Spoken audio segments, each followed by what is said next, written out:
Bonjour, bienvenue sur cette nouvelle vidéo. Aujourd'hui, pas de tuto, mais plutôt des questions et des réponses dans une spéciale FAQ. Vous avez été très nombreux à me poser des questions par YouTube ou par Facebook. J'en ai sélectionné quelques-unes, il y en avait beaucoup, donc je répondrai aujourd'hui à celle-là et un peu plus tard aux prochaines. Alors, Bandy Blacks sur YouTube. Bonjour, je viens de me mettre à la peinture. Très difficile au début de savoir quoi acheter comme peinture pour pouvoir avoir un grand choix de réalisation. Alors, la majorité de mes tableaux sont faits en peinture à l'huile, au couteau. Donc, de l'huile pas extra fine, ça reviendrait beaucoup trop cher. De l'huile fine, de l'huile d'étude. J'utilise la marque Art Création de chez Talens. Voilà, c'est ma marque chouchou. Elle est pas trop chère, la qualité superbe, elle est onctueuse, ni trop épaisse ni trop liquide. C'est vraiment ma peinture préférée. Je voulais vous dire avant de continuer cette vidéo que je ne reçois aucun pourcentage sur les ventes. Je vous dis ce que j'utilise et je ne suis pas là pour représenter des marques sur cette vidéo. Deuxième question. Alors, Yannick sur YouTube, bonjour, pouvez-vous me donner la marque de votre couteau? Merci. Alors, j'utilise à 99,9% ces deux couteaux. Alors, vous verrez, ce sont des couteaux qui sont droits, autant le grand que le petit, et ils n'ont pas d'angle. Vous verrez souvent dans les magasins des couteaux avec des angles, donc ce sont des couteaux qui vont très bien pour faire certaines choses. Moi, je préfère utiliser ces couteaux-là. J'utilise ces couteaux depuis des années, donc après, vous pouvez les trouver dans peut-être plusieurs marques. Cette marque-là, alors on m'a beaucoup posé la question, j'ai essayé de trouver dans d'autres marques, d'autres références, l'équivalent. Je ne trouve pas trop, donc je vais vous dire ce qu'il en est pour ceci. Alors le grand, c'est le numéro 10 de la série classique, c'est la marque Le Géant des Beaux-Arts. Le petit est le numéro 7 de la série Couteaux originaux de la marque Le Géant des Beaux-Arts. J'utilise pour faire mes montagnes, vous le verrez vous l'avez vu dans certains tutos que j'ai réalisés, un couteau multi-angle, donc idéal pour faire la montagne, pour faire les pics et les sommets. Donc c'est le numéro 14 de chez Cultura. Il existe dans d'autres marques, ce couteau-là. C'est le couteau donc multi-angle. Voilà pour les couteaux. Prochaine question. Alors, Vincent Jongleux sur YouTube. Bonjour, comment rendre plus liquide la peinture à l'huile? Alors, la peinture à l'huile, en général, je l'utilise telle que. Je n'ai pas réellement besoin de la rendre plus liquide, sauf cas exceptionnel, si je voulais faire un fond à la brosse. Donc là, je peux la diluer un petit peu. Ou quand je veux projeter des petites gouttelettes, parce que j'aime les projections, là j'utilise du white spirit ou de l'essence de térébenthine. Prochaine question. Alors, Gloria Lacoma sur YouTube, je voudrais savoir si c'est nécessaire de mettre du gesso avant de commencer le travail. Alors le gesso, oui, vous pouvez l'utiliser. Je l'utilise sur des toiles qui n'ont pas un après suffisamment imperméable. C'est-à-dire quand vous achetez une toile qui est de qualité inférieure, vous pouvez avoir un problème parce que la peinture à l'huile, en fait, quand vous posez votre couche, si l'après n'est pas convenable, la peinture migre à l'intérieur de la toile, le gras de la peinture migre et vous vous retrouvez avec une texture pâteuse. Donc pour éviter cela, vous pouvez passer une couche de gesso ou tout simplement de l'acrylique blanche avant de commencer, un temps de séchage. Et c'est parti. Prochaine question. Elisabeth Deminière sur YouTube. Faut-il peindre les bords de la toile ou la garder blanche? Alors là, c'est purement personnel. Vous pouvez la peindre ou la garder blanche. En ce qui me concerne, je peins très souvent les bords de ma toile avec de l'acrylique noir. Pourquoi? Vous pouvez avoir sur votre mur plusieurs sujets différents. Dès l'instant où vous avez fait votre petite bordure à l'acrylique noir, quand vous regardez vos tableaux sur le mur, en fait il y a une unité qui se crée rien que par les bords. Donc acrylique noir que je passe directement, tout simplement, avec mon doigt.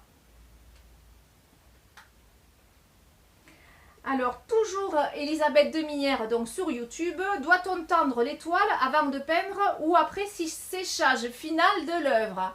Alors, surtout si vous devez tendre vos toiles avec les clés, donc les clés ce sont les petits taquets de bois que vous avez quand vous achetez votre toile neuve, surtout, vous placez vos taquets, vos clés et vous les insérez avec un petit marteau pour tendre la toile avant de commencer.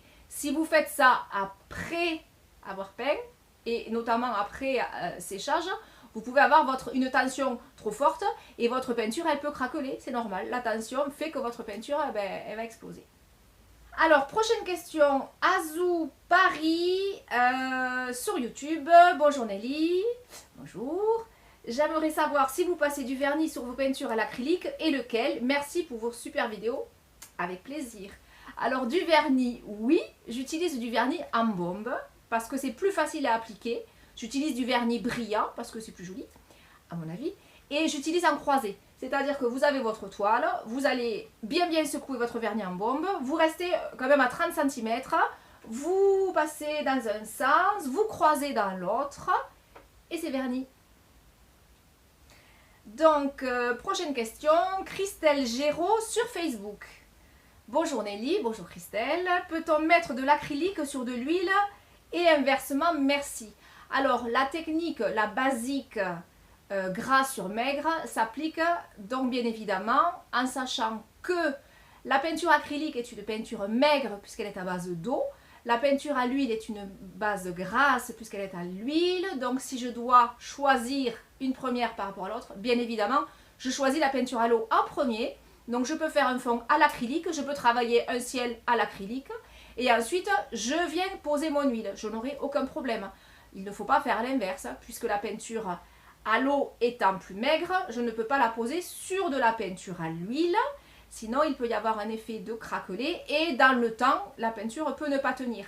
Alors des fois, vous voyez sur mes vidéos que je fais des petites projections, des petites gouttelettes avec des pipettes dans lesquelles j'ai mis de l'acrylique et de l'eau. Là, je considère que je peux, puisque ce sont des finitions, ce sont des petits rajouts de gouttes et de taches. Et là, j'utilise l'acrylique parce que ce n'est pas gênant. Je ne vais pas après séchage, venir gratter, voir si mon acrylique tient ou pas. Mon acrylique va tenir sans aucun problème. Alors, donc, grande bulle sur Facebook. Dites-moi, madame, quelle huile utilisez-vous? Alors, je me répète, j'utilise l'huile Art Création de chez Talens. Alors, nouvelle question. Jean-Luc Paillet dit Luxo sur Facebook. Bonsoir Nelly, bonsoir Jean-Luc. Que préfères-tu utiliser comme peinture, acrylique ou huile? Je préfère l'huile. Et pourquoi? Et parce que. Je préfère l'huile parce que ça sèche lentement, parce que c'est onctueux, parce que c'est noble, parce que les couleurs sont éclatantes même après séchage. La couleur ne change pas, elle ne fonce pas, comme peut-être pourrait faire l'acrylique. Et puis c'est confortable. Donc on peut y revenir, je peux y revenir de lendemain, le surlendemain. L'acrylique, si je fais un ciel en dégradé, avec l'huile, je peux revenir sur mon ciel. Avec l'acrylique, au bout de 15 minutes, mon haut de ciel est fini et je ne peux pas travailler mon dégradé comme il faut. Après, je vais utiliser l'acrylique pour des choses un peu plus fun, pour des tableaux un peu plus marrants, par jeu. Mais vraiment, c'est l'huile qui est ma chouchou. Alors, Richard Mao sur Facebook.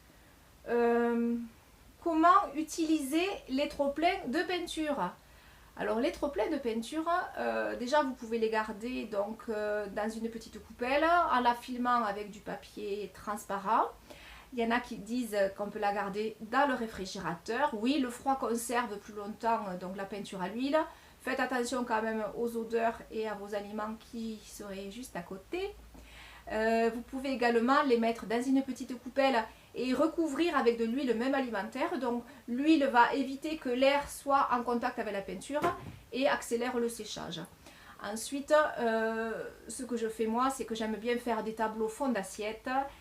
C'est-à-dire je récupère et je fais des petits bouquets comme vous avez pu voir sur une vidéo, le petit bouquet fond d'assiette où je prépare des fonds par avance. En général, on ne gaspille pas.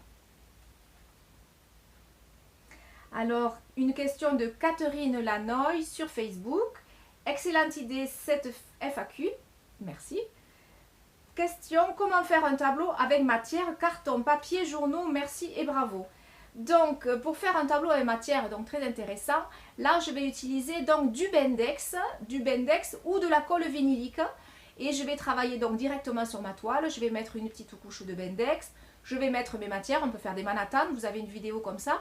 On peut faire les City avec du papier journal. C'est très très bien aussi pour recycler de vieilles toiles. C'est-à-dire, j'ai une vieille toile. Ça ne me plaît pas trop ce qu'il y a dessus. Donc, j'ai envie de recommencer. Donc, je mets de la colle vinylique. Je colle mon papier journal dessus. J'ai quelque chose de neutre. Enfin, avec des caractères mais qui vont donner corps à mon fond.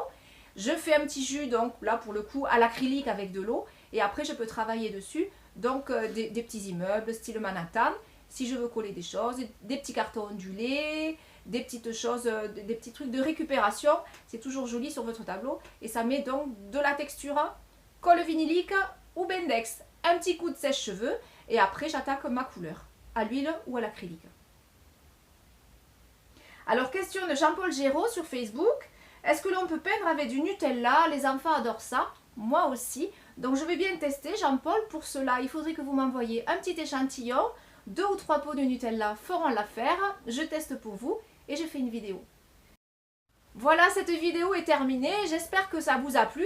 Merci pour toutes ces questions très intéressantes. Je n'ai pas pu toutes les traiter, mais j'y reviendrai sur une prochaine vidéo. J'espère avoir pu vous renseigner, avoir pu vous être utile. Je vous souhaite une belle journée. Je vous dis à très vite. Au revoir.